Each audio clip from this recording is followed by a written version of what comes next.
tentang pemilu.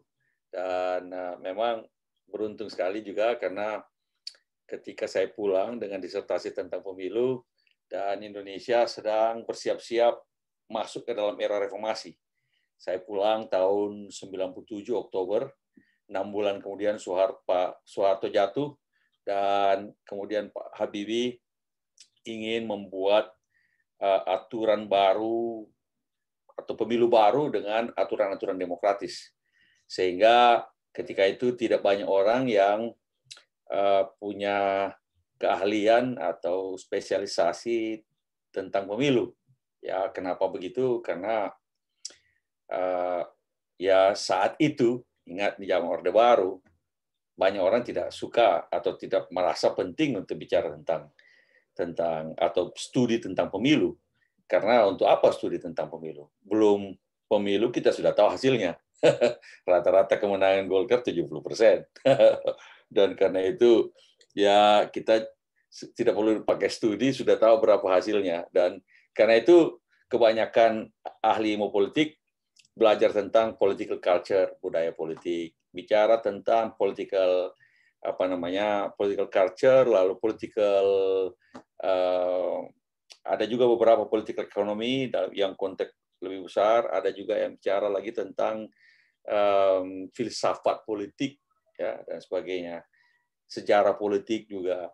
Tetapi yang belajar tentang pemilu tidak banyak. Karena itu studi tentang pemilu boleh dikata baru dimulai awal-awal tahun 80-an, di mana orang macam Pak Afan Ghaffar misalnya membuat studi tentang 3 desa di Jawa.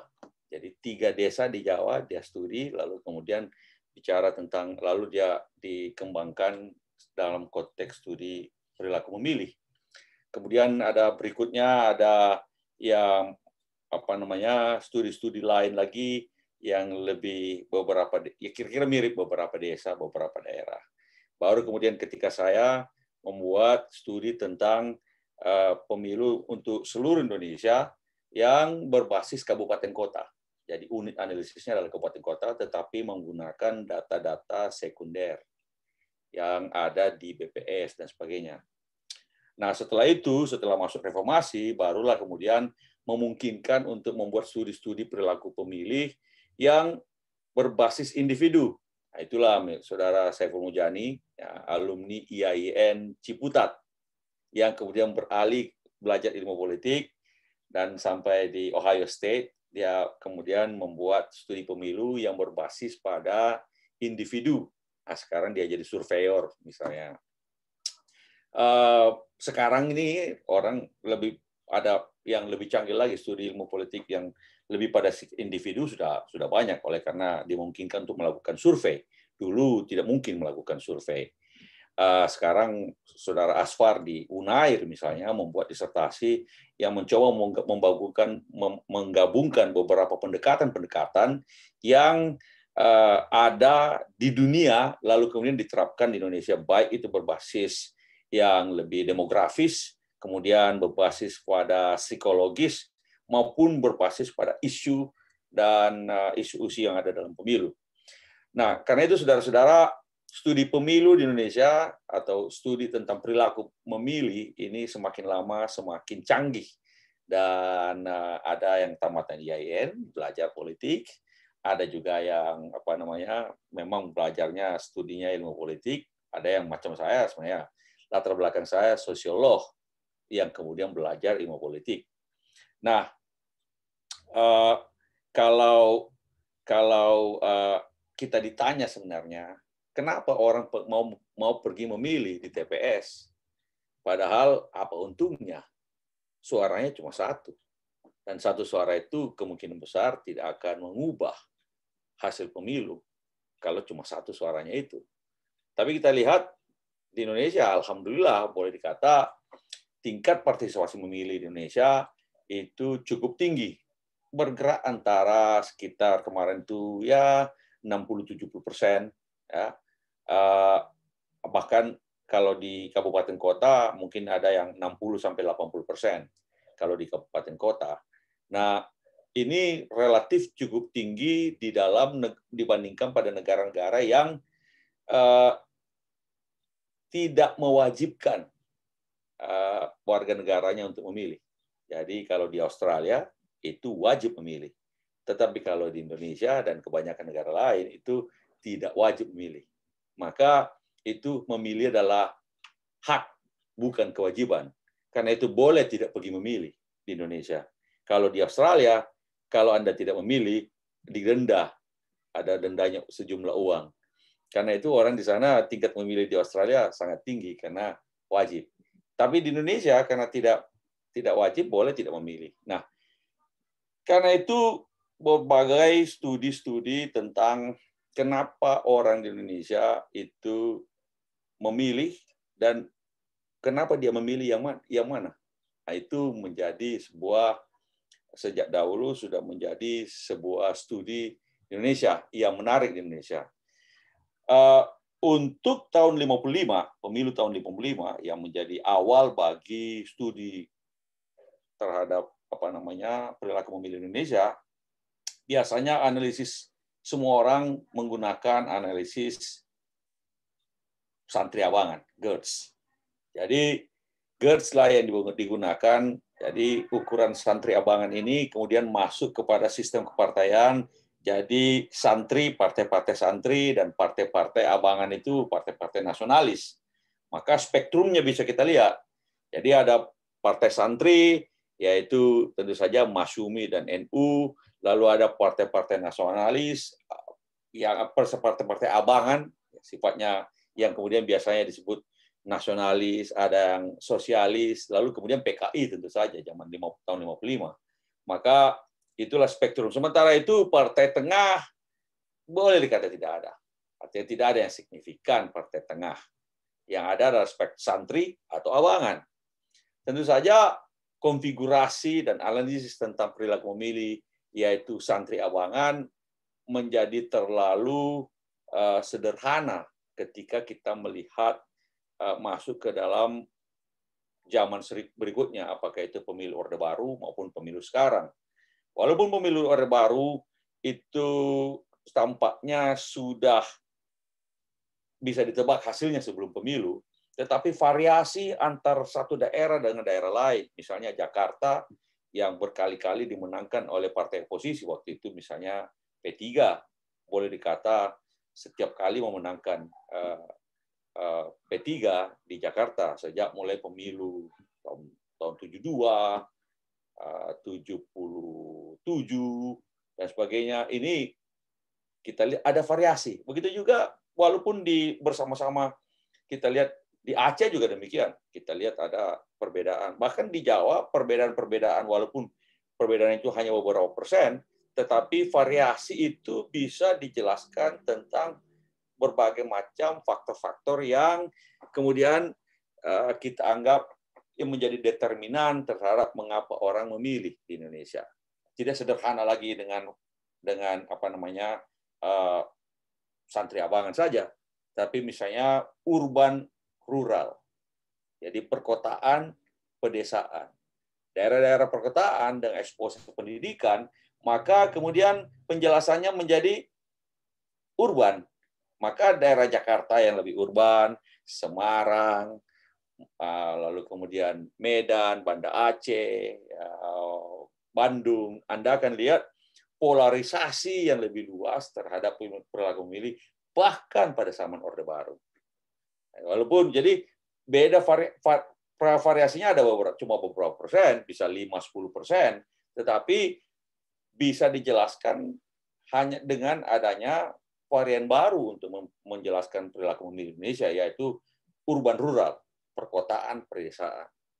Nah, itu kemudian ada lagi, tapi tidak cuma itu, ada beberapa lagi, misalnya yang bisa menjadi determinan bahkan pada pemilu Orde Baru. Selain itu adalah tentang party ID atau party identification. Jadi ini masuk pada ranah psikologis, di mana seseorang mengidentifikasikan diri dengan partai tertentu, maka dia akan cenderung memilih partai tersebut lagi pada pemilu berikutnya. Itulah sebabnya maka kita dapatkan basis-basis P3 misalnya, karena hanya 3 partai di dalam pemilu Orde Baru. maka daerah-daerah yang memang menjadi basis P3 seperti Aceh akan cenderung memilih P3. Sebaliknya basis-basis di mana ada partai Katolik dulu misalnya di NTT dan sebagainya, itu akan cenderung memilih PDI. Begitu juga sebaliknya, ada beberapa kantong-kantong di mana memang pemilih Golkar yang lebih dominan di situ, maka kita akan melihat kontinuitas terhadap partai ID tersebut. Perbedaan-perbedaan variasi dari perolehan partai di masa Orde Baru pun bisa dijelaskan dengan berbagai variabel-variabel yang bisa kita lihat di dalam yang memang menjadi bagian dari kajian variabel-variabel dalam yang menentukan perilaku memilih, bahkan di negara lain.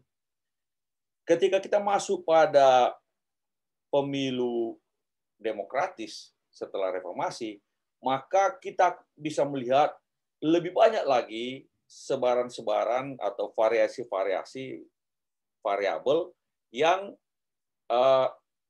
menentukan mengapa seseorang memilih di Indonesia.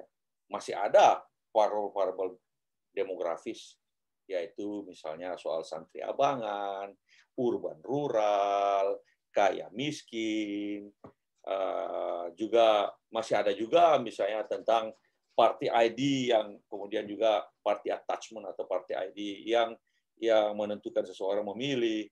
Ada juga masih ada juga atau ada juga kemudian muncul variabel-variabel baru yang kemudian kita lihat sekarang, misalnya isu-isu yang dikembangkan di dalam pemilu. Isu-isu yang dikembangkan di dalam pemilu, apakah itu isu-isu macam-macam, kebijakan-kebijakan misalnya, juga isu-isu yang menyangkut sosok dari seorang kandidat, misalnya, kalau itu pemilihan presiden, pemilihan bupati, wali kota, dan gubernur, atau yang berhubungan dengan faktor-faktor yang keadaan situasi ekonomi pada saat itu yang terjadi. Maka kalau ekonomi sedang turun, maka kemungkinan besar akibatnya adalah orang tidak akan memilih petahana. Itu yang terjadi misalnya pada zaman Megawati, pemilihan langsung pertama kali pada waktu Ibu Megawati, dan sebagainya. Jadi kita lihat kompleksitas dari faktor-faktor yang membuat orang memilih di Indonesia semakin banyak karena teori-teori modern tentang perilaku memilih yang juga bisa diterapkan dari negara lain, itu biasa diterapkan negara lain, sekarang juga bisa diterapkan di Indonesia. Sebagian, tentu saja berapa efektivitasnya, berapa pengaruhnya pada masing-masing variabel di Indonesia, pada masing-masing pemilu berbeda-beda. Tetapi kita bisa melihat bahwa apa yang menjadi variabel-variabel penentu di negara-negara lain juga bisa diterapkan di Indonesia. Tentu saja ada beberapa keunikan dari variasi-variasi tersebut. Yang menarik adalah bahwa tentu saja belahan-belahan yang muncul pada pemilu ke pemilu tentu saja bisa berbeda-beda. Pada zaman Pak SBY misalnya, pada ketika pemilihan langsung presiden pada yang pertama kali tahun 2004, belahannya adalah tentang lebih banyak pada kebijakan, lebih banyak pada sosok. Jadi orang mungkin tidak suka dengan kebijakan Ibu Megawati, terutama dalam penjualan aset negara, Indosat, dan sebagainya. Itu lebih pada ke situ, dan kemudian sosok Ibu Megawati dengan SBY. Masuk ke SBY misalnya lagi, masih lebih banyak pada kebijakan. Orang senang dengan kebijakan Pak SBY, sehingga beliau terpilih dua kali. Tapi begitu masuk pada era Pak 2014 dan 2019, kita lihat belahannya menjadi lebih berbeda. Kita lihat ada mungkin karena ada faktor Ahok, kasus Ahok di pemilu DKI yang kemudian masuk. Kemudian kita lihat ada belahan yang lebih keras sekarang antara yang satu diwakili dengan 212 misalnya, dan yang satu diwakili oleh pendukung Pak Jokowi yang lebih yang lebih nasionalis barangkali, minoritas dan sebagainya, dan Islam moderat. Nah, ini yang yang kita lihat belahan ini tampak lebih keras lagi tahun 2019, dan kemudian apakah ini terus berlanjut kita belum tahu. Yang jelas bahwa perilaku memilih di Indonesia semakin lama semakin mirip dengan model-model yang kita lihat di beberapa negara lain, negara demokratis tentu saja. Yang kemudian sayangnya ada beberapa hal di Indonesia yang perlu menjadi catatan. Catatan pertama adalah urusan politik uang yang masih mengemuka, terutama dan juga masuk sampai pada pemilu-pemilu lokal. Beberapa studi mengatakan bahwa besarannya sekitar 10-15% dari pemilih kita menentukan pilihannya berdasarkan politik uang. Ada yang mengatakan 5, ada yang bilang 10, ada yang 15%. 5-15%.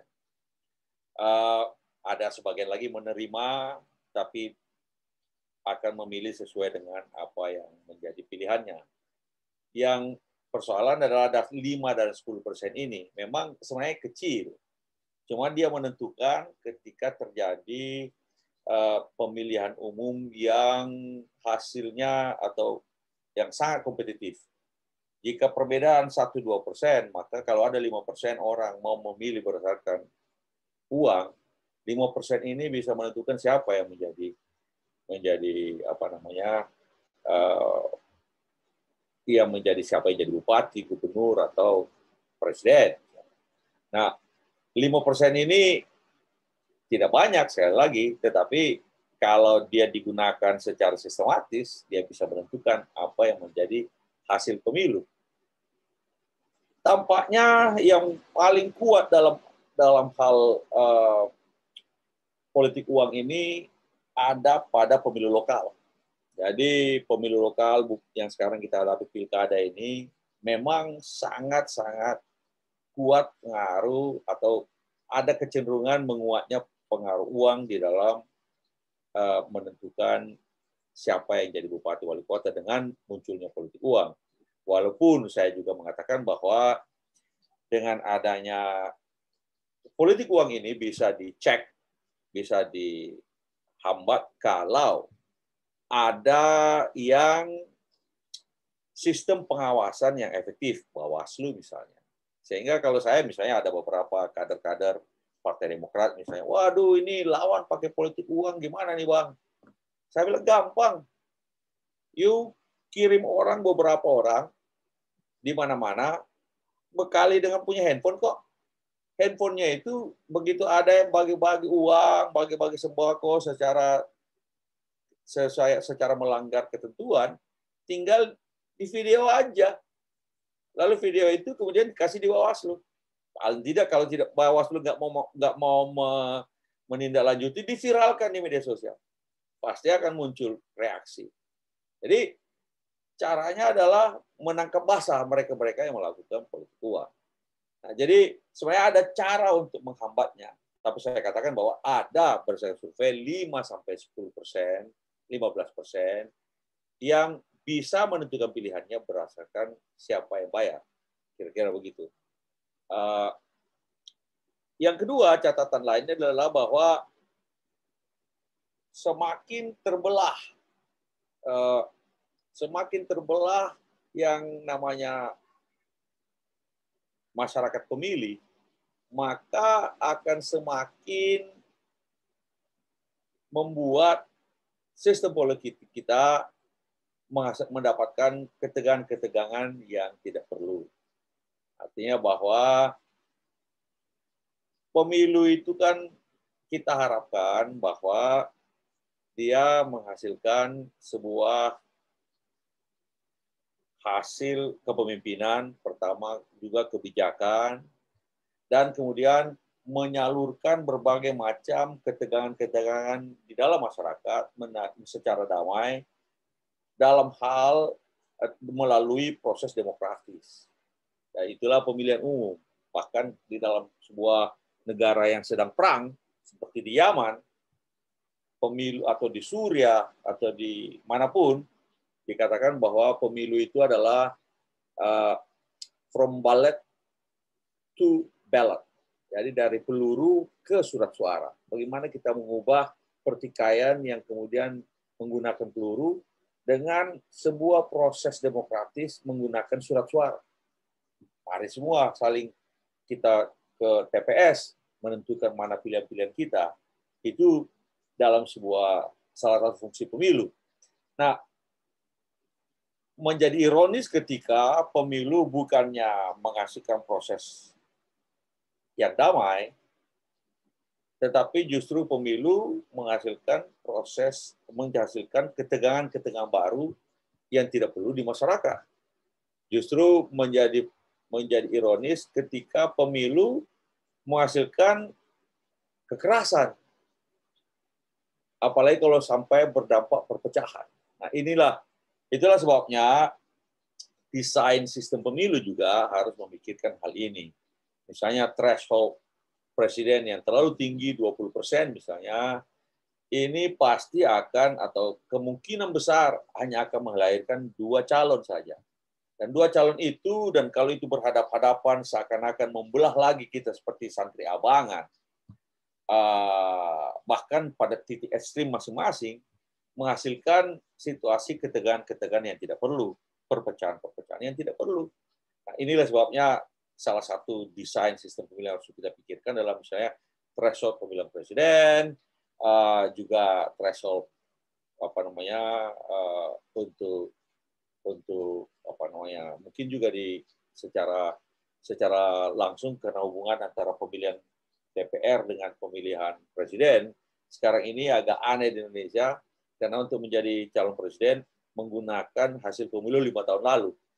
Nggak ada negara lain yang menggunakan hal itu. Mestinya ya yang digunakan adalah hasil pemilihan umum pada saat itu.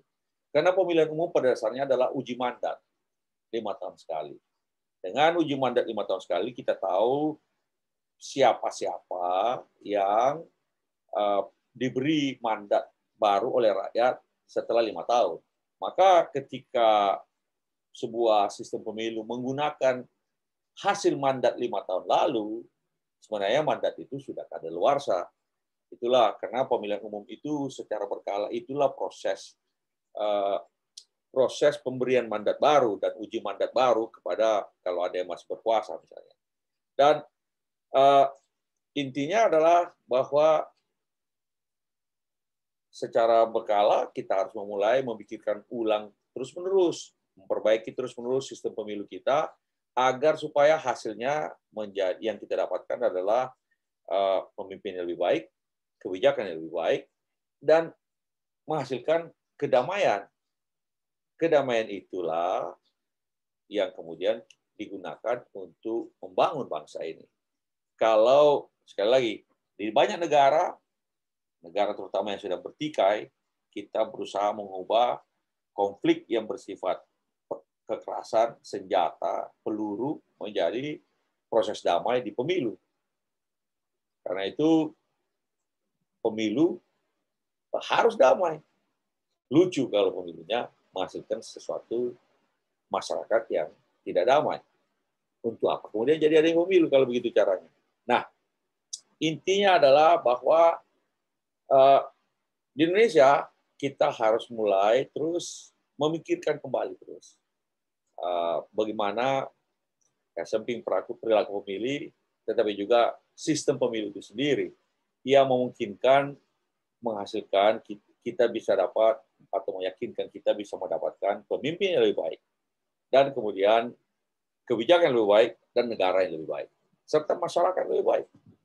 Nah, adapun teori-teorinya ada macam-macam.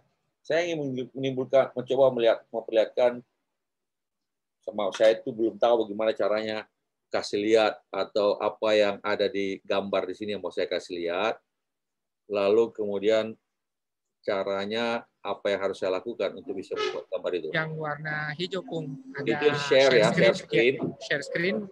Lalu terus, Pung Anto boleh milih apa yang mau ditampilkan. Oke, share screen. Ya. Kemudian pilih yang mau ditampilkan dari layar tab. Ini ya. Ya, ini. Oh ini. Dibuka dulu gambarnya, baru kemudian di share screen. Oh ini nih. Saya Iya. buka dulu ini. Oke, iya. Oke, sudah kelihatan?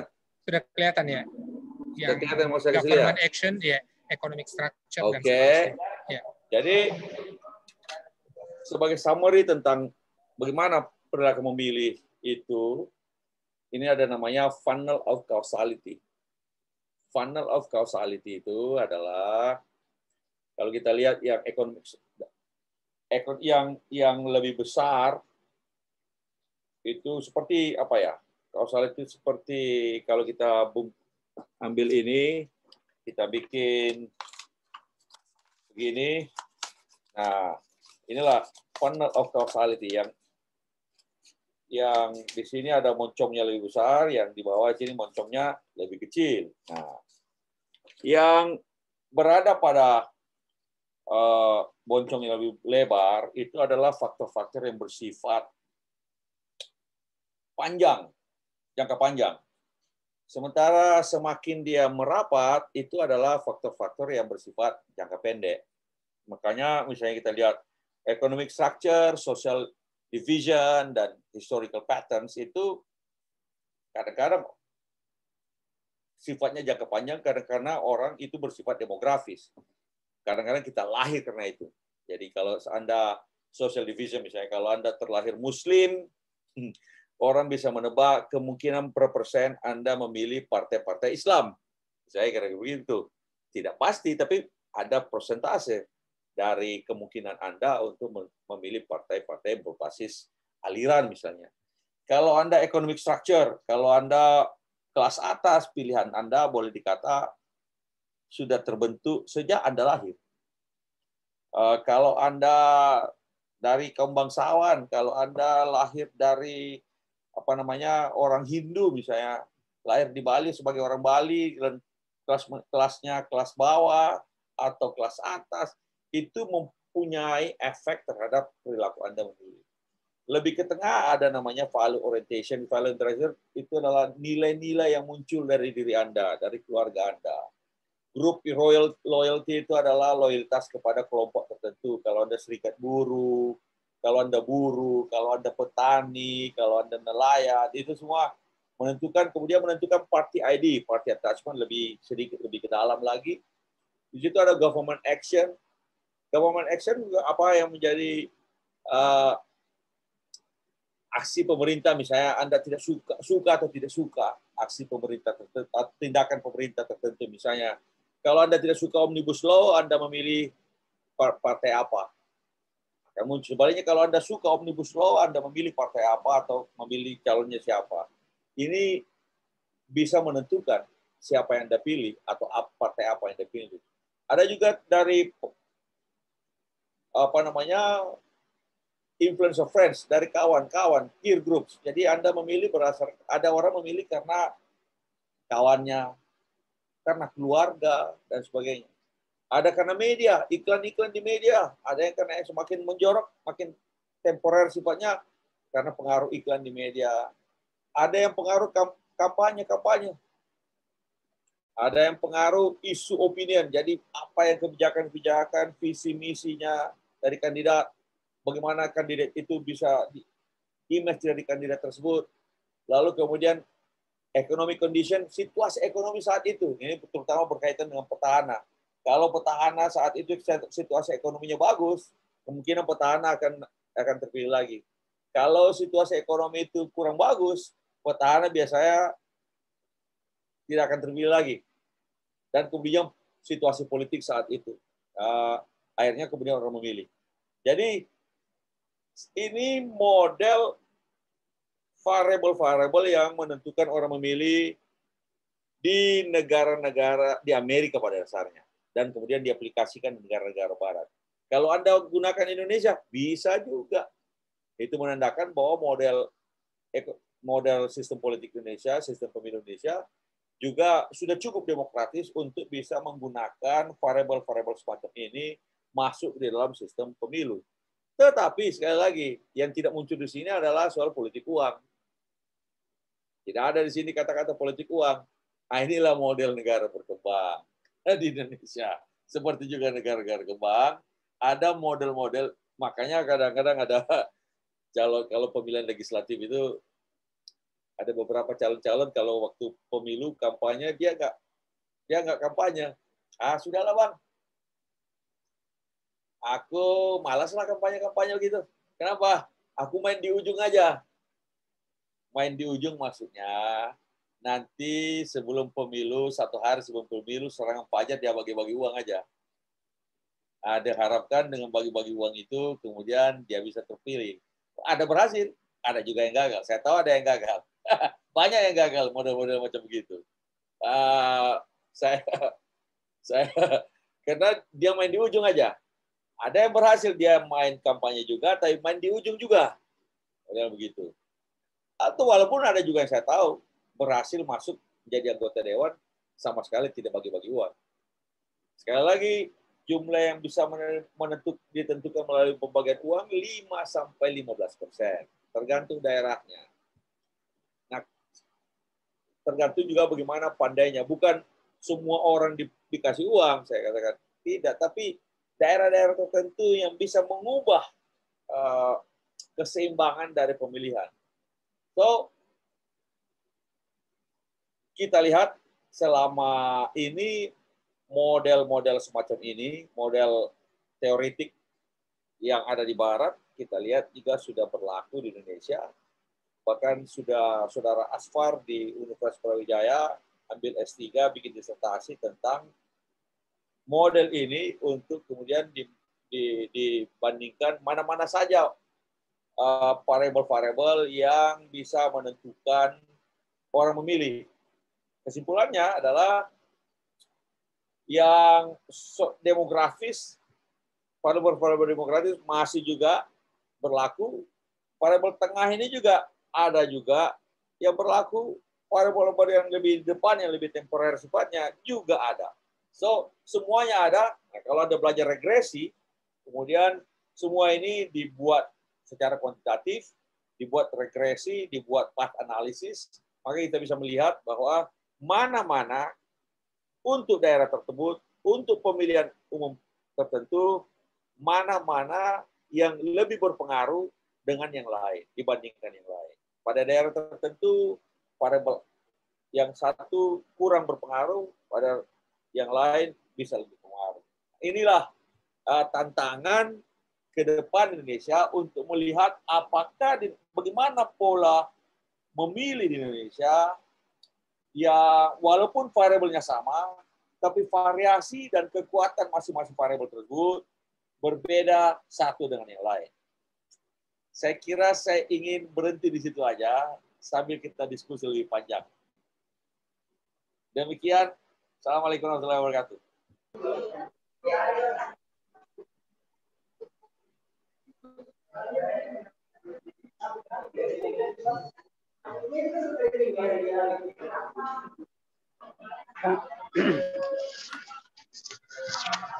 Oke. Halo. Langsung aja kalau ada pertanyaan. Terima kasih Bung Anto, bersama-sama dengan kita. Tadi kita banyak mendengarkan transformasi pemilu kita 20 tahun terakhir ini. Ada satu pertanyaan Bung dari streaming di Facebook.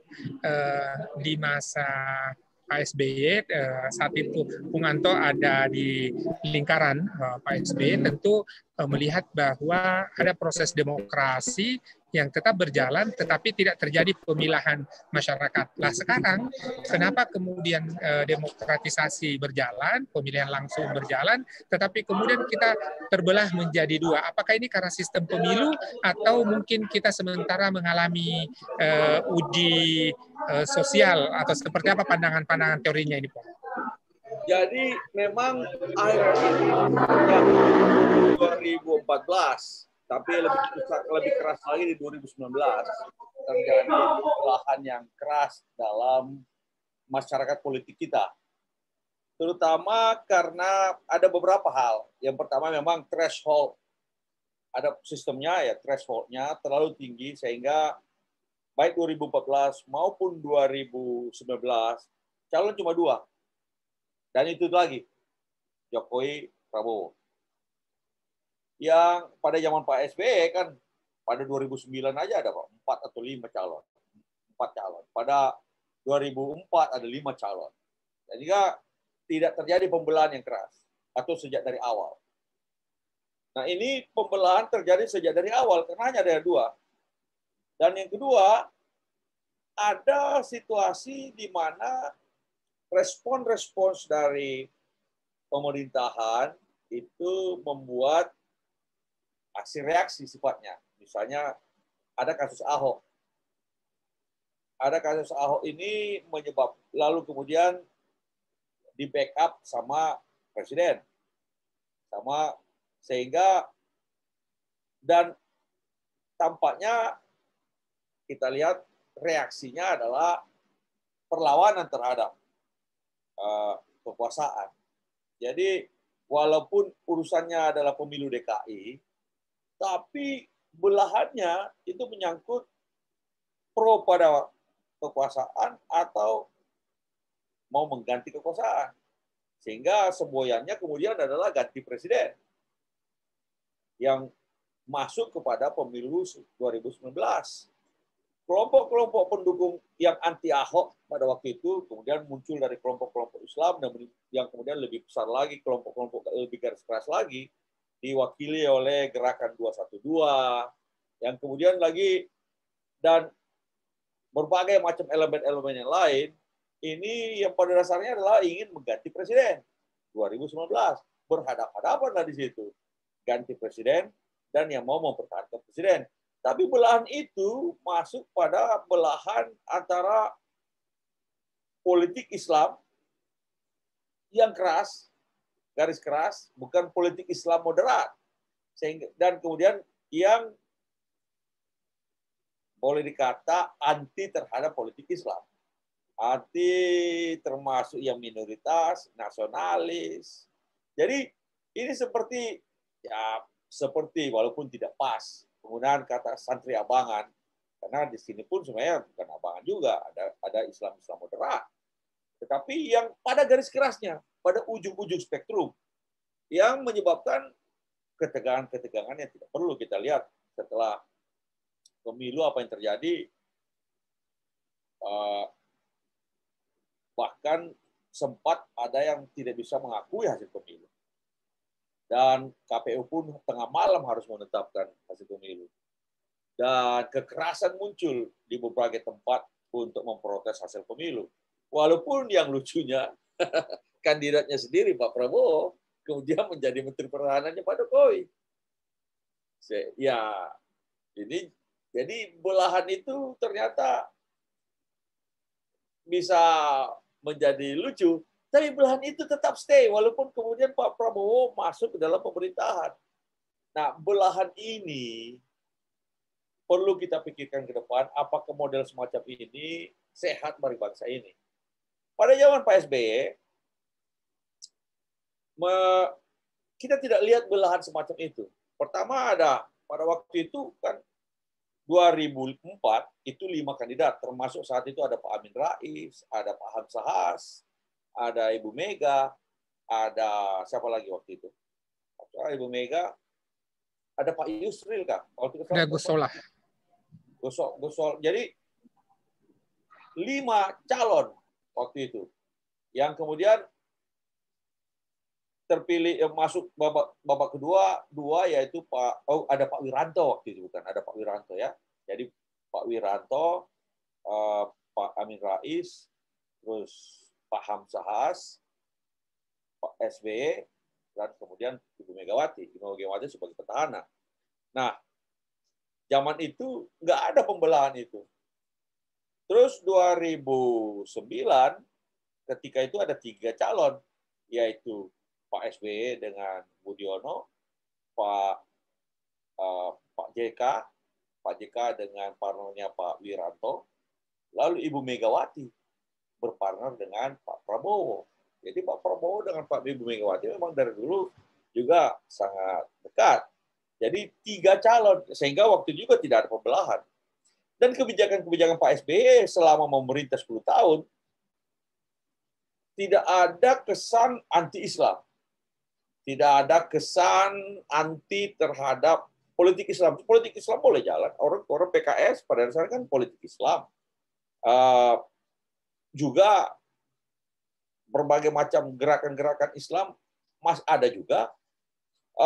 Saat itu Pak SBY juga kita memproses hukum Pak Abu Bakar Basir.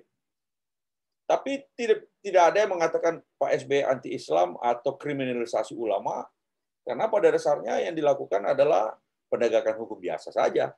Jadi sebaliknya, kalau sekarang karena kebijakan-kebijakan paling tidak retorika-retorika dikesankan oleh sebagian orang sebagai anti-Islam, maka pemerintahan Pak Jokowi menjadi persoalan ketika berhadapan dengan Habib Rizik.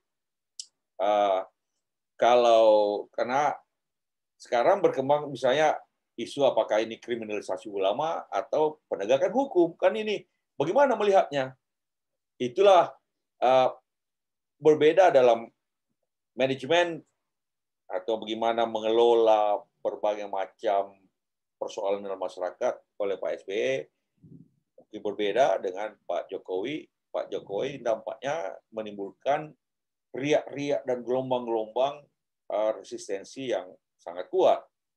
Belum lagi kemudian masuk pada isu-isu seperti Omnibus Law dan sebagainya. Nah, memang ada beda. Pertanyaannya adalah apakah yang sekarang ini, model sekarang ini perlu kita pertahankan ke depan? Rasanya kalau kita terus bertegang terus macam begini, ke depan lagi 5 tahun lagi, wow. Pertanyaannya adalah apakah ini baik bagi bangsa ini? Saya rasa tidak. Ya, terima kasih Bung Anto. Silakan Bapak Ibu, jika ada pertanyaan boleh melalui chat, boleh melalui mic-nya, open mic, silakan. Pak Sukman, silakan, sudah open mic. Ya, baik. Assalamualaikum warahmatullahi wabarakatuh.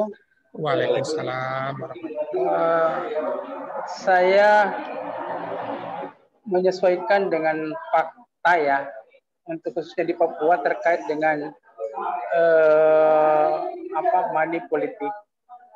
Saya melihat dan beberapa juga saya referensi yang kami temukan di kandidat bahwa ada istilah kalau dalam bahasa Bugis harus ada nyali.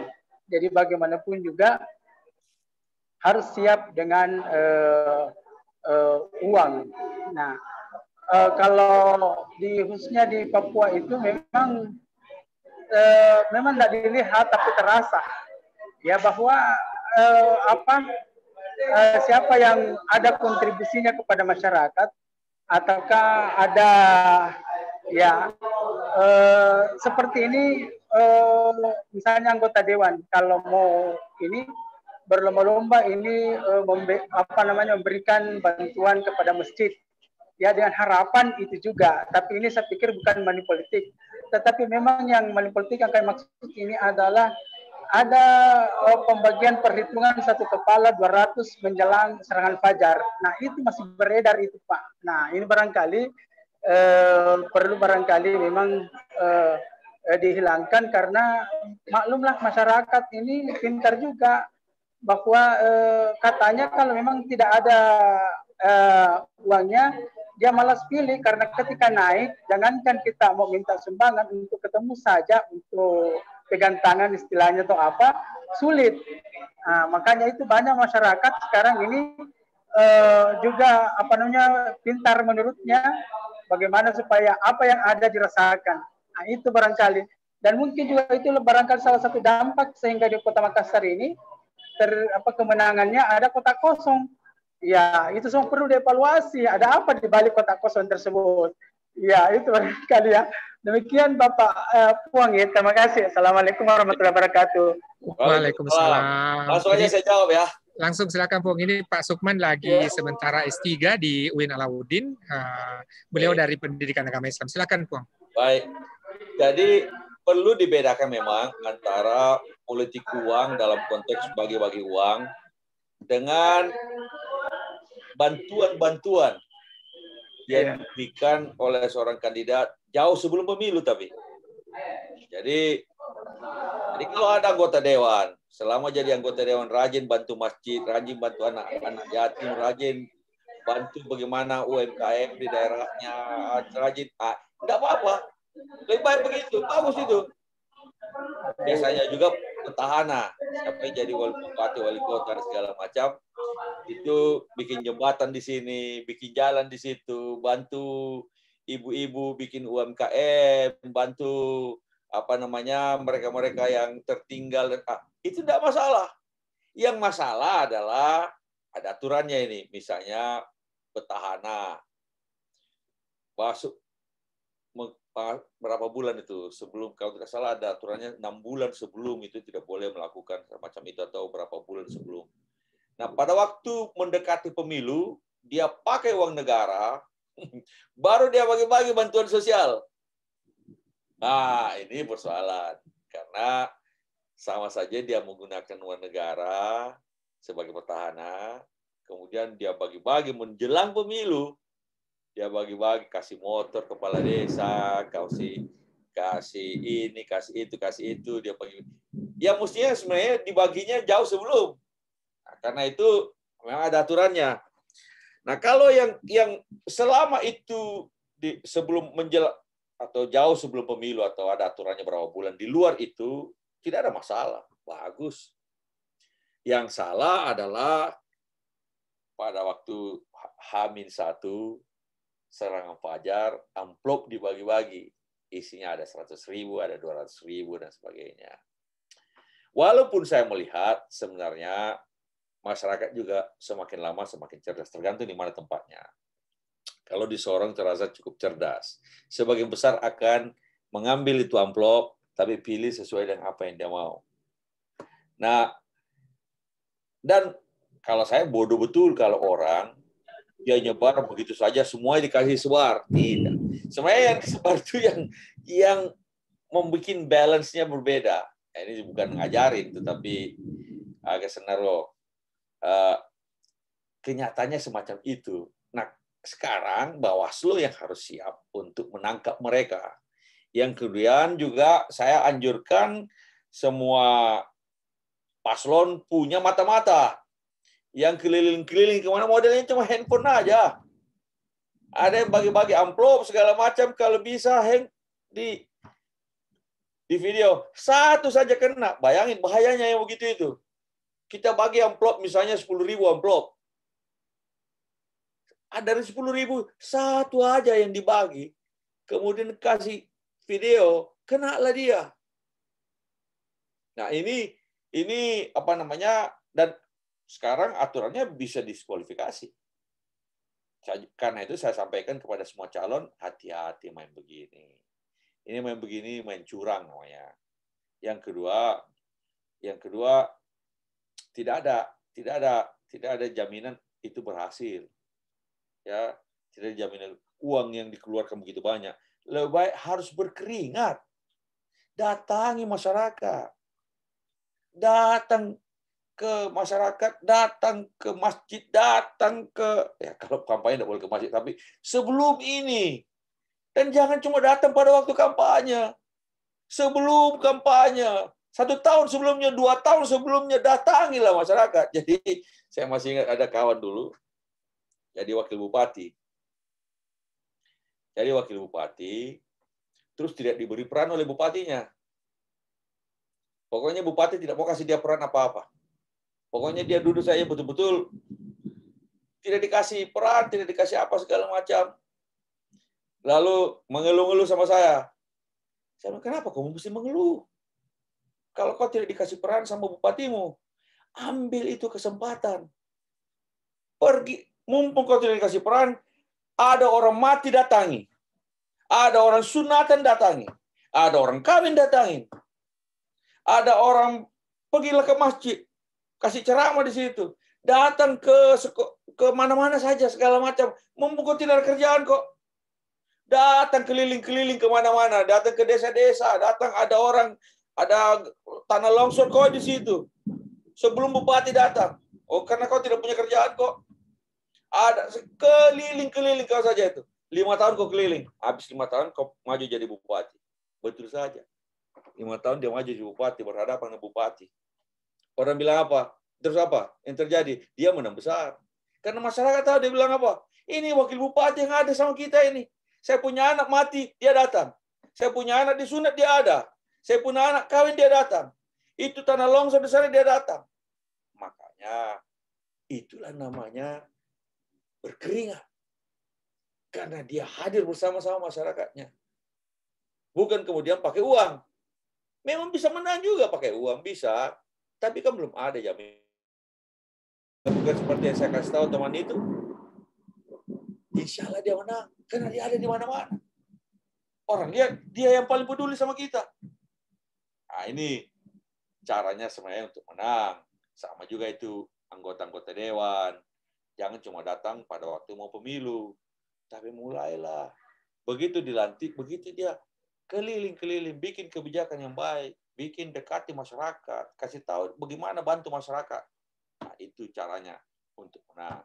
Tapi kalau ada lagi yang masih pakai uang segala macam, ya kalau bisa tangkap basah dengan di video dan laporkan ke Bawaslu, dan mudah-mudahan dia kena dan diskualifikasi.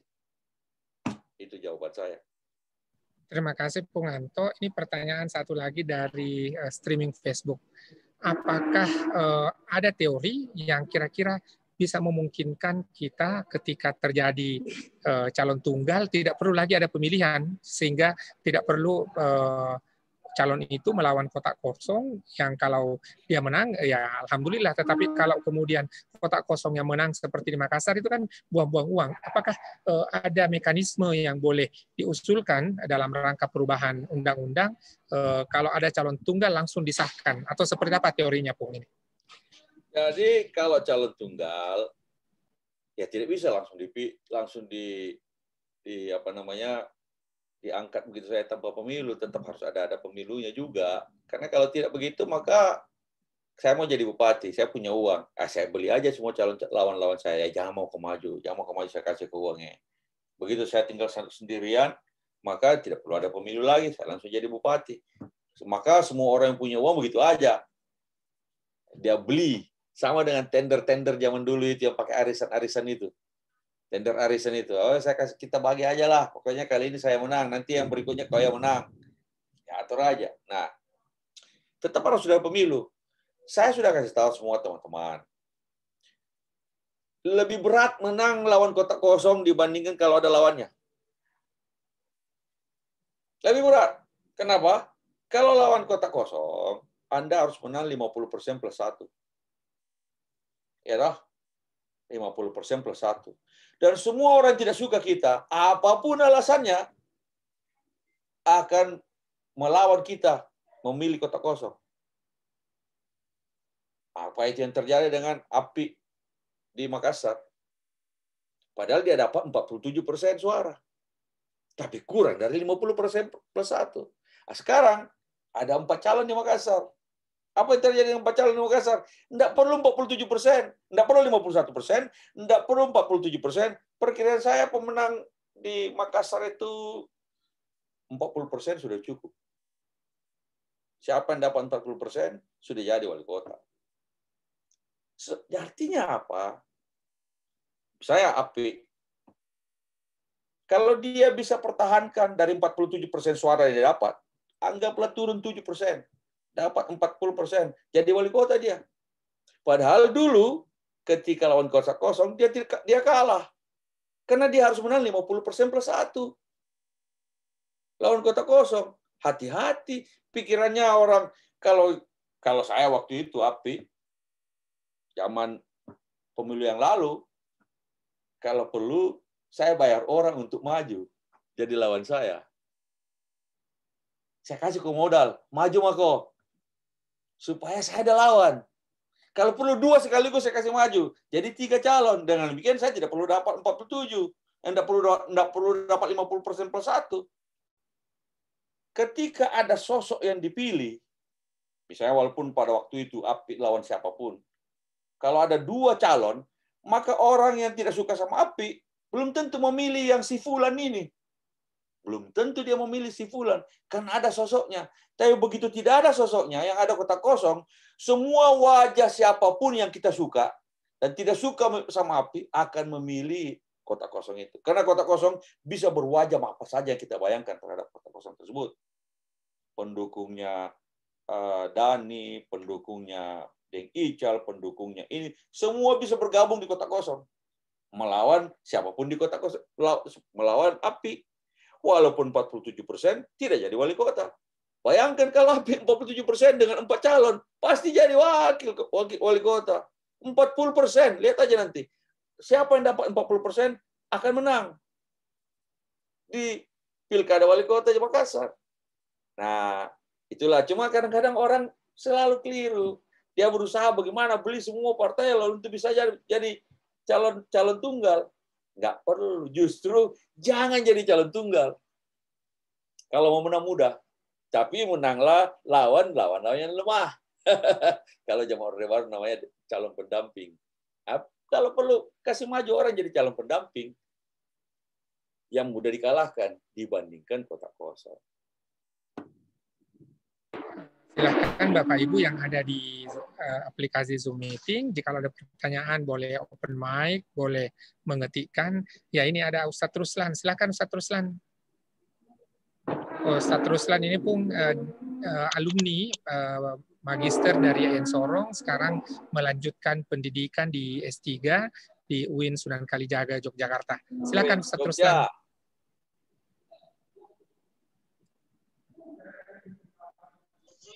Ya, bismillahirrahmanirrahim. Assalamualaikum warahmatullahi wabarakatuh. Waalaikumsalam. Ya, terima kasih atas kesempatan yang diberikan, Prof. Ya, langsung saja kepada pemateri, Bapak Dokter. Kalau terkait dengan tema yang Bapak Dokter usung ini adalah bagaimana memahami karakter pemilih itu sendiri. Saya teringat sebuah penelitian yang dilakukan oleh Malik pada tahun 2018 itu, setidaknya pemilih itu kan dibagi 3 karakteristik.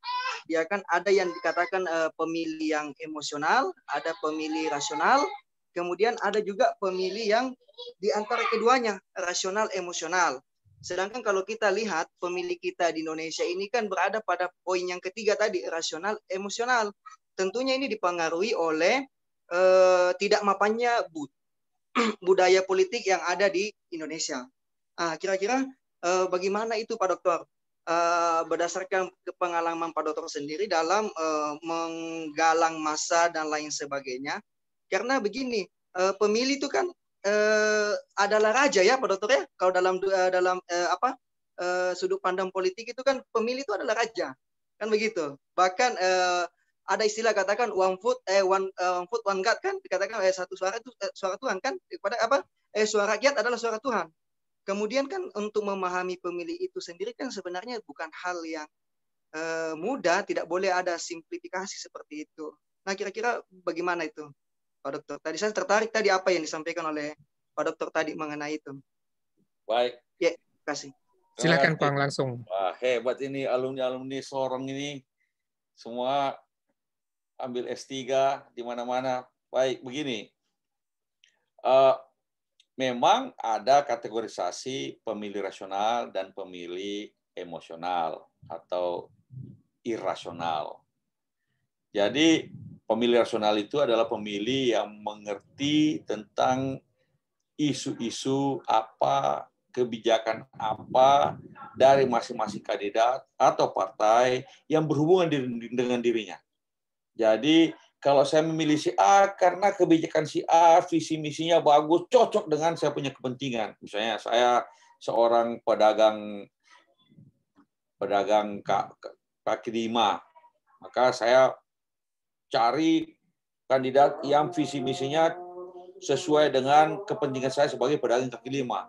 Kalau saya seorang guru, maka saya cari kandidat yang sesuai dengan yang mendukung kaum guru, yang mengangkat guru honorer dan segala macam.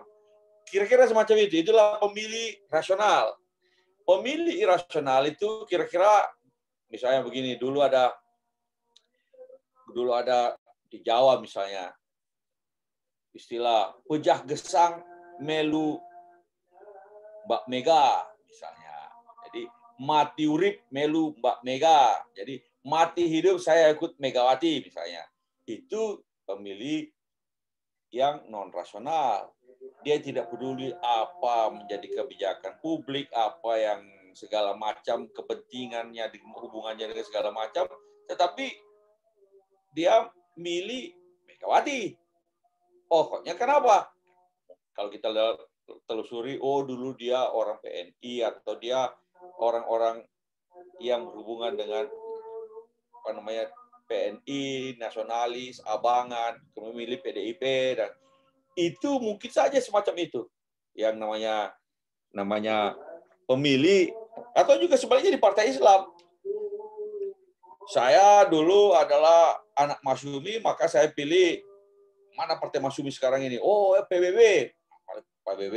Oh, saya orang NU. Karena itu saya memilih PKB. Selesai. Maka tidak perlu lihat apa programnya, apa segala macam, mana yang itu pemilih yang irasional, emosional. Itulah.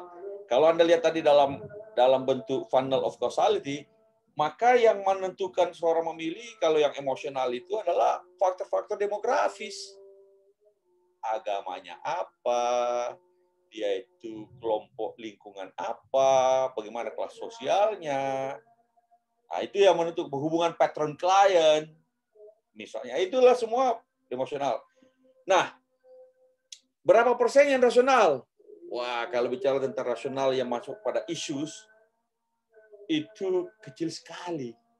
Di Amerika saja yang mau dibilang rasional itu cuma 3,5%. Cuma 3,5% di Amerika.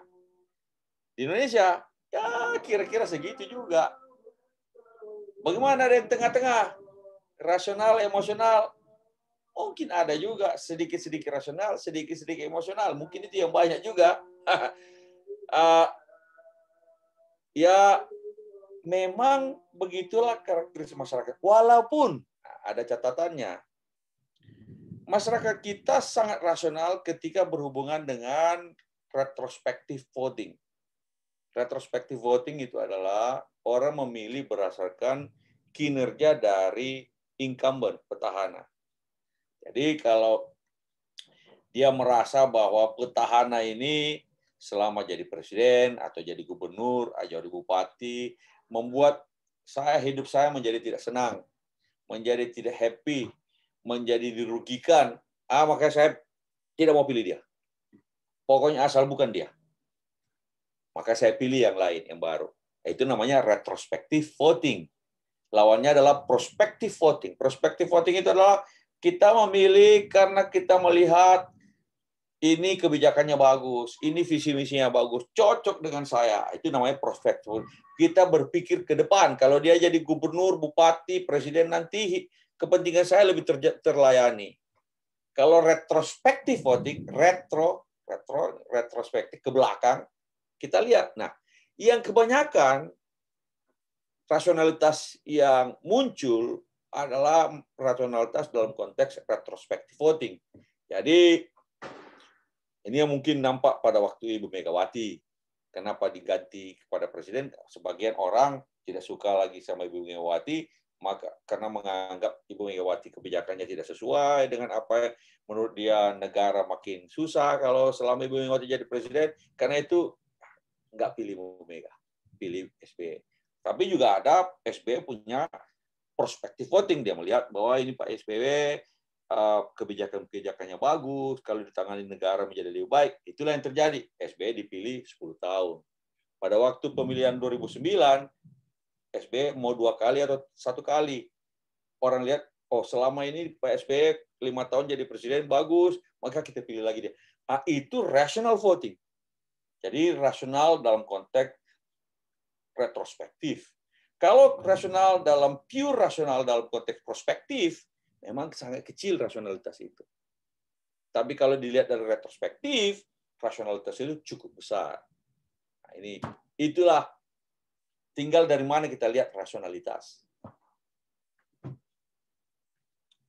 Begitu. Ya, terima kasih Pong Anto. Satu lagi, ini mungkin jika masih ada waktu, di masa kepemimpinan terakhir Pak SBY ada usulan undang-undang bahwa pemilihan bupati itu kemudian dikembalikan ke DPRD, tetapi aspirasi masyarakat yang diserap dan kemudian pada akhirnya Pak SBY mengeluarkan Perpu. Nah, kira-kira apakah kalau sekarang ini kita kembali memilih DPR, memilih bupati dan seterusnya kita kembalikan ke DPRD, apakah suasana kebatinan itu justru tidak bertentangan dengan aspirasi masyarakat? Itu yang pertama. Yang kedua, pertanyaan dari Kak Aisyah, ya, apakah ada aturan bahwa Bawaslu atau otoritas pengawasan pemilu lainnya bisa dikenakan sanksi karena terbukti gagal bekerja dengan baik, karena parameter bekerja dengan baik untuk Bawaslu adalah pemilu ketika tidak ada money politik. Kalau ada uang yang dipertaruhkan untuk membeli suara, apakah pemilu di Indonesia berarti sama dengan judi? Bagaimana kalau kita benchmark di Amerika terkait dengan money politics di sana, jika melihat studi kasusnya ke Joe Biden? Ini ketikan dari Kak Aisyah ada di chat. Terima kasih, Pak. Baik. Kalau yang pertama itu persoalan pemilu DPRD, pemilu oleh DPRD, artinya pilkada, nggak usah lagi pilkada, langsung aja oleh DPRD. Ini sebenarnya yang diinginkan oleh banyak dari politisi-politisi. Karena memang pikirannya, wah kalau pilkada itu mahal, lebih murah kalau lewat DPRD. Karena DPRD bisa diatur-atur aja. Karena jumlah orang yang dikasih tidak usah terlalu banyak. Jadi ingin supaya waktu itu sempatlah dibikin rancangan undang-undang untuk pemilihan oleh DPRD. Nah, Pak SBY tidak setuju itu karena melihat aspirasi masyarakat. Masyarakat tidak mau. Apa iya masyarakat mau? Masa sudah punya haknya untuk memilih pemimpinnya langsung, terus diambil. Dikasih kepada DPRD. Alasannya ini kan mahal lah, ada lagi yang bilang alasan menimbulkan perpecahan, menimbulkan money politik, dan sebagainya. Kalau saya bilang, ya kita kan juga sudah pernah mencoba dulu pemilihan bupati wali kota melalui DPRD. Isinya juga money politics. Memang yang dikasih uang bukan rakyat, yang dikasih uang anggota dewan. Yang dikasih uang adalah pimpinan-pimpinan fraksi, yang dikasih uang pimpinan-pimpinan partai di Jakarta. Nah, nanti yang menentukan adalah pimpinan-pimpinan partai di Jakarta, lalu kemudian memerintahkan fraksinya di DPRD untuk memilih si A atau si B, dan mereka bisa, kalau dalam dagang namanya bisa melakukan kolusi bersama-sama, menentukan mana yang kita pilih, koalisi-koalisi yang muncul dari situ. Nah, ini yang akan muncul. Kalau dibilang tidak ada pertikaian, perpecahan, saya pernah lihat sendiri bagaimana pilkada gedung DPRD itu diserbu oleh masyarakat. Karena pilihan-pilihan yang diberikan oleh DPRD tidak sesuai dengan apa yang diinginkan masyarakat. Itu jelas itu akan terjadi. Apa yang diinginkan oleh masyarakat, apa yang seseorang bisa pollingnya tinggi sekali di masyarakat, tapi tidak dipilih oleh DPRD. Karena money politics di DPRD. Jangan lupa. Kalau saya sih, kalau sama-sama money politics, lebih baik money politics dikasih uang sama rakyat dibandingkan dikasih DPRD. Tentu saja yang paling bagus kalau tidak ada money politics. Tapi kalau dua hal yang sama-sama money politics, yang satu diberikan kepada sedikit orang, dan satu diberikan kepada banyak orang, lebih baik yang banyak orang. Rakyat. Nah, karena pastilah pemilihan DPRD juga pasti akan ada muncul money politics. Dan percuma lagi otonomi daerah. Kalau langsung dipilih oleh DPRD, kenapa? Yang menentukan DPRD itu pimpinan pusatnya, partai-partai di Jakarta.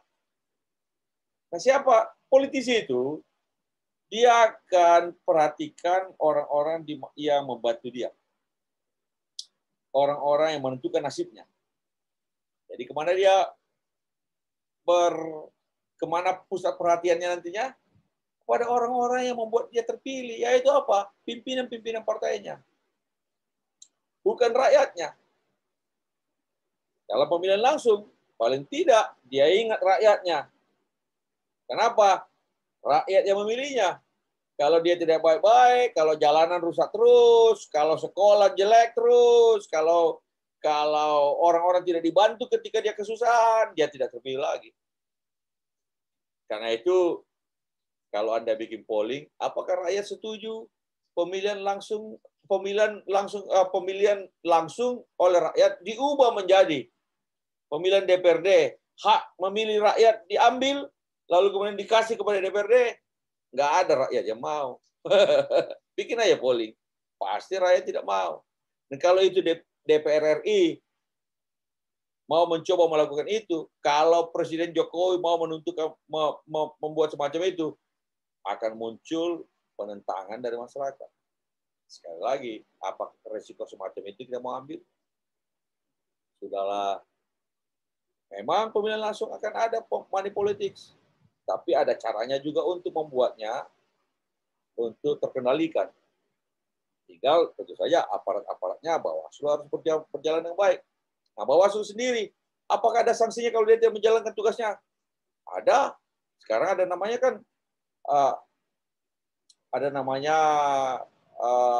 Dewan DKPP, Dewan Kehormatan Penyelenggara Pemilu. Ada, dan cukup banyak anggota KPU, Bawaslu dipecat oleh DKPP. Yang penting Anda punya buktinya. Nah, lebih baik kita memperbaiki sistem itu ketimbang kemudian kembali lagi pada sistem lama yang sudah kita coba dan gagal. Itu aja. Ya, ini ada satu pertanyaan terakhir lagi, Bung. Kenapa kemudian secara teoritis PNS itu dilarang ikut serta kampanye? Padahal kan mereka adalah bagian dari masyarakat. Ya, di Indonesia kita belum sepenuhnya demokratis. Masih ada beberapa golongan masyarakat kita yang tidak memiliki suara. Mana itu? Tentara. Di negara-negara maju tentara boleh milih. Di Indonesia nggak boleh. Karena sejarah kelam kita. Atau sejarah kita tentang bagaimana kalau tentara masuk ke dalam politik. Sehingga kita menganggap kita belum siap untuk membawa atau melepaskan tentara kita masuk kembali sebagai pemilih. Nah, sampai sekarang kan begitu. Dulu bahkan dia punya calon, punya anggota di DPR yang tidak dipilih, fraksi ABRI. Sekarang fraksi ABRI tidak ada, tapi hak pilih anggota TNI sampai sekarang masih ditunda sampai kapan kita anggap kita siap. Yang kedua, ASN.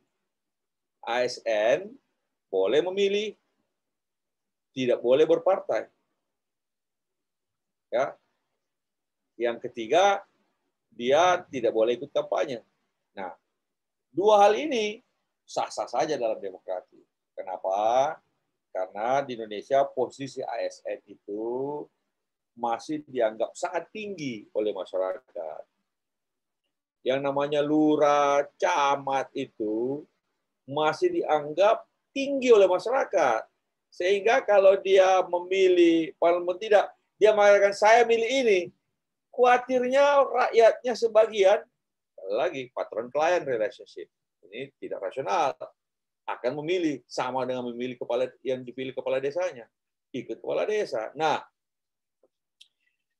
itulah sebabnya di Indonesia ASN dilarang untuk kampanye supaya masyarakat lebih bebas untuk memilih, tidak terpengaruh oleh ASN. Saya bupati petahana, bisa saja menggunakan ASN, lalu kemudian aparatur negara untuk kampanyenya. Sekarang aja jelas-jelas dilarang, tapi kita bisa mencium baunya kan? Ada bupati yang petahana menggunakan aparat-aparat kabupaten kota, provinsi untuk membantu dia memenangkan pemilu. Nah, ini tidak sehat, melanggar ketentuan. Kalau itu ada, bisa didiskualifikasi. Jadi sampai pada waktu ketika kita sudah matang. Kapan itu saya tidak tahu. 1, 2, 3, 4 pemilu ke depan. Di Amerika, yang namanya ASN boleh melakukan kampanye, yang penting dia tidak boleh dipilih. Dia harus berhenti kalau dia dipilih. Tetapi mau ikut kampanye boleh-boleh aja. Yang penting dalam performance tugasnya tidak boleh dia berpihak. Jadi ketika dia menjalankan tugasnya sebagai apapun posisinya, dia tidak boleh kelihatan berpihak. Tapi dia boleh memilih. Dia boleh bisa. Di Amerika namanya ASN itu boleh jadi anggota partai. Boleh jadi anggota partai. Tapi dalam menjalankan tugasnya tidak boleh kelihatan partainya. Nanti maksudnya. Saya Partai Republik, ada orang mau ngurus KTP, saya tidak layani dengan baik karena dia bukan anggota Partai Republik, tidak boleh begitu. Jadi dia tidak, ketika dia menjalankan tugasnya, dia melepaskan atribut partainya. Tapi keluar selesai masa tugas di luar jam kantor, dia boleh menggunakan haknya sebagai warga negara secara penuh. Nah, kita belum siap itu. Kenapa? Di sana itu paling ada namanya di sana ada namanya city manager. City manager itu kira-kira seperti sekda. City manager itu tidak ada orang kenal yang namanya sekda. Di sana tidak ada camat, tidak ada kepala desa, yang ada langsung wali kota. So tidak ada orang kenal ke ASN. ASN ya sama dengan yang lain lah. Dan ASN itu bukan sebuah korps. Artinya bukan sebuah korps yang di sana begini maksudnya. Saya bisa jadi ASN 5 tahun di dinas pertanian atau dinas pekerjaan umum. Di sana 5 tahun saya jadi ASN. Habis itu ada lowongan kerja jadi manajer swasta. Saya pindah manajer swasta.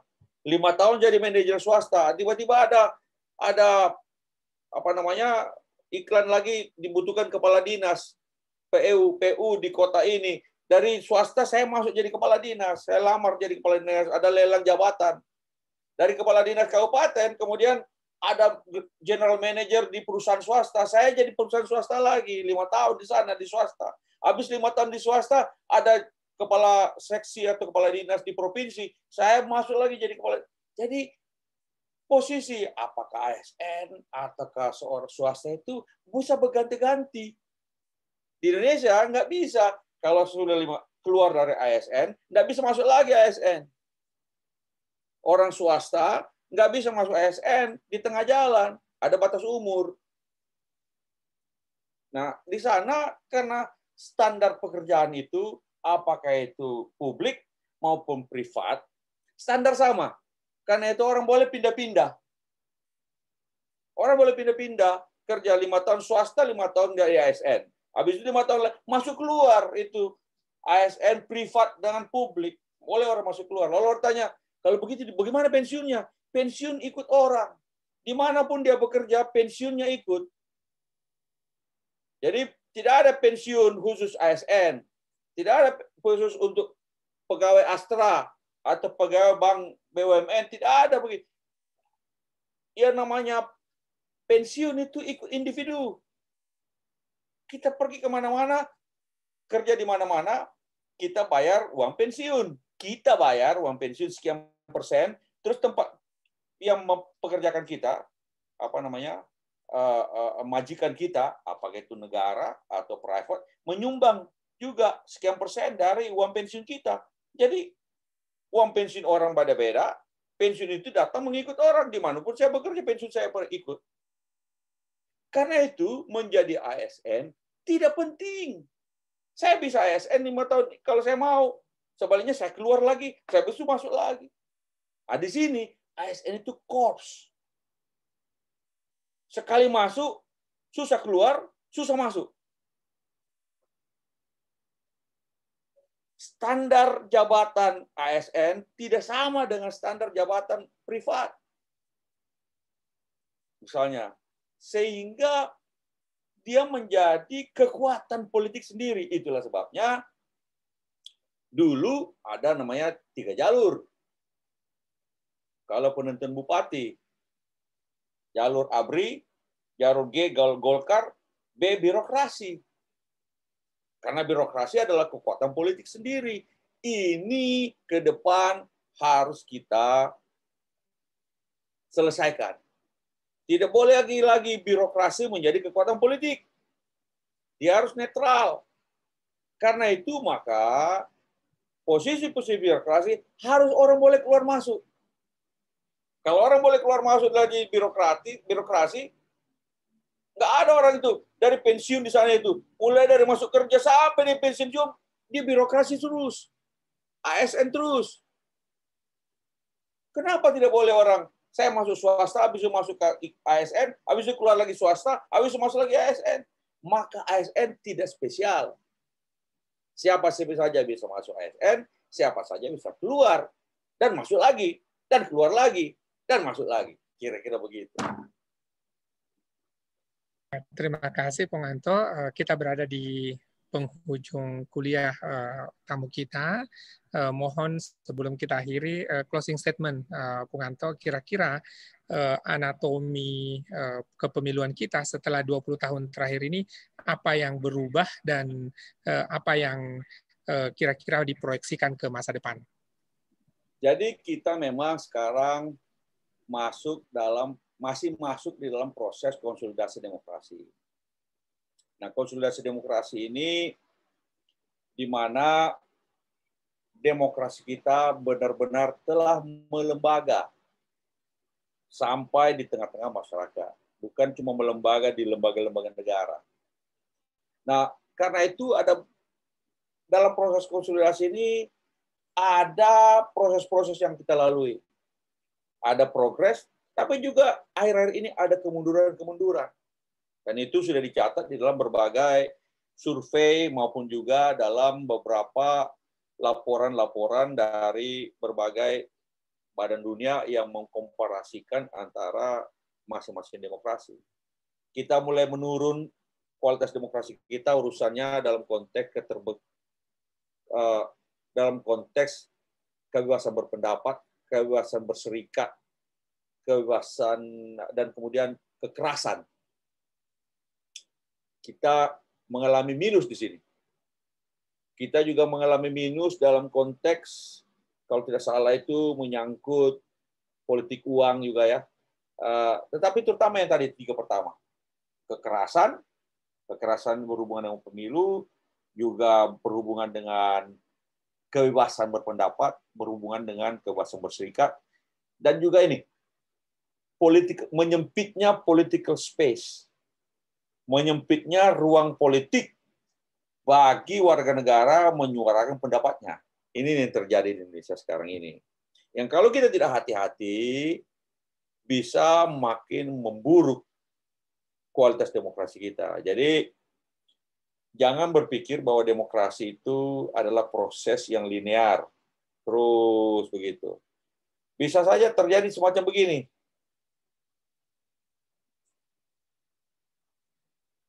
Itu sangat disayangkan kalau terjadi. Ada tanda-tandanya menuju ke situ, tetapi kita harus berusaha terus-menerus untuk memperbaiki sistem politik kita, sistem demokrasi kita, sistem pemilu kita. Tahun 2024 itu kita akan ada pemilu presiden lagi. Kita belum tahu soal pilkada serentaknya dan sebagainya, tetapi harapan saya adalah sistemnya menjadi lebih baik, threshold mungkin perlu diturunkan sedikit sehingga memungkinkan 3 calon, sehingga tidak perlu terjadi pembelahan-pembelahan yang keras di tengah masyarakat. Juga kemudian kita harapkan sistem pemilu, pelaksanaan pemilu lebih lama, nggak perlu ada orang mati di TPS karena KPPS-nya kelelahan. Kita juga harapkan politik uang bisa dicek lebih baik. Nah, kita mengharapkan bahwa di sisa tahun-tahun terakhirnya Pak Jokowi ini kita kembali on track lah dalam kualitas demokrasi yang lebih baik. Gampang kok, sudah ada laporan-laporan dari berbagai macam lembaga dalam maupun luar negeri tentang bagaimana kualitas demokrasi kita. Nah, ini catatan-catatan kita. Saya juga adalah bagian dari warga negara, juga bagian dari masyarakat yang peduli tentang bagaimana hal itu bisa terwujud, proses konsolidasi demokrasi. Tapi saya rasa kita semua punya kepentingan tentang hal itu. Jadi kalau besok-besok ada isu-isu, oh lebih baik pakai kita pemilu DPR, gampang kok melihatnya. Oh, ada yang mengatakan pemilu DPRD aja, kan kita lihat aja. Ada hak rakyat, kemudian ditarik kembali, itu berarti kemunduran. Kalau ada lagi juga begitu hubungan pusat daerah, ada kewenangan-kewenangan daerah berusaha untuk dilakukan resentralisasi, itu juga pasti itu juga kemunduran-kemunduran. Ada hak-hak rakyat yang kemudian dikebiri ataupun dipangkas ataupun dikerdilkan, itu juga ya adalah pelanggaran-pelanggaran dari norma-norma demokrasi.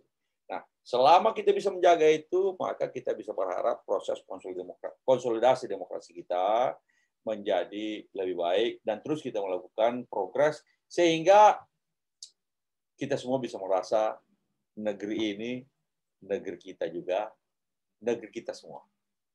Demikian. Assalamualaikum warahmatullahi wabarakatuh. Waalaikumsalam warahmatullahi wabarakatuh. Terima kasih Pak Nganto bersedia bersama-sama dengan kita selama 2 jam mendiskusikan perilaku pemilih dan juga kaitannya dengan demokratisasi. Catatan terakhir kita semua adalah ternyata demokrasi itu harus dikonsolidasi terus-menerus karena negara semapan Amerika saja kita lihat terakhir ini justru mencirikan gaya Indonesia.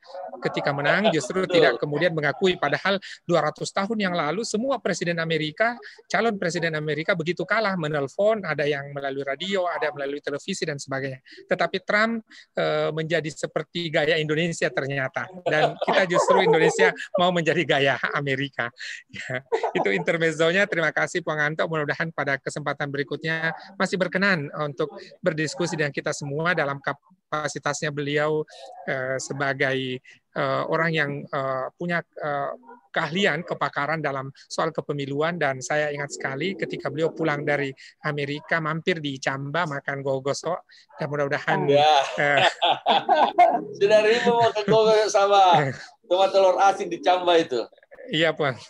Setelah beliau jadi menteri, ternyata beliau dengan kesibukannya mengurusi bangsa dan negara, ya tentu mudah-mudahan kontak ini bisa berlangsung terus-menerus dan kita bisa belajar banyak ke beliau. Dan mungkin Puan Nganto boleh menulis satu buku, catatan-catatan selama mendampingi Pak SBY, dan boleh menjadi pelajaran bagi kita ke depan dalam rangka konsolidasi demokrasi ini. Sekali lagi terima kasih, mohon maaf atas segala kekurangan. Kita tutup kuliah umum ini bersama Bapak Andi Alifian Malarangeng PhD dengan bacaan hamdalah.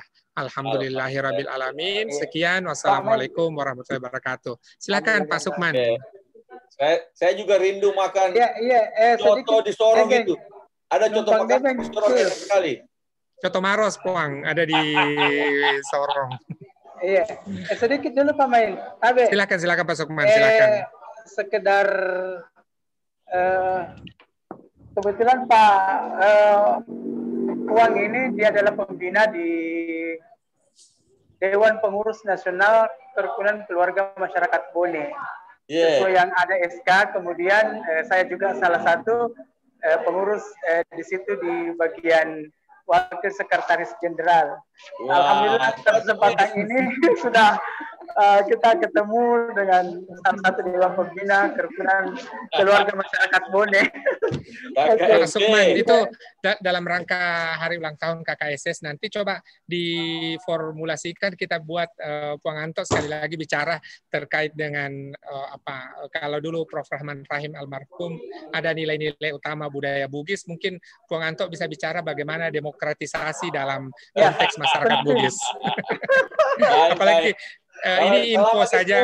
Ya, terima kasih Puang, terima kasih. Selamat melanjutkan aktivitas. Assalamualaikum warahmatullahi wabarakatuh.